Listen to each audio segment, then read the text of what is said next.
Intraoperative testing and computational simulations guide the identification of optimal electrode configurations to target specific muscular functions, such as knee extension or whole leg flexion.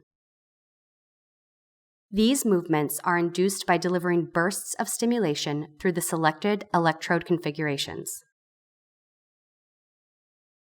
These functions are implemented in an activity-dependent stimulation template.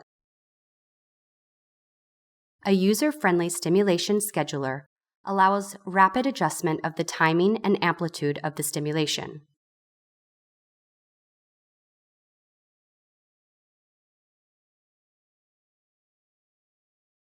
Muscle activity and limb kinematics are displayed in real time together with the ongoing stimulation.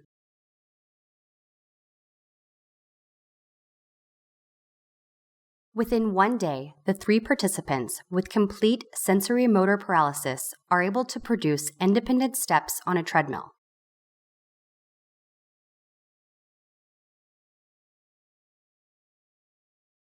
After a few days, they could walk independently over ground.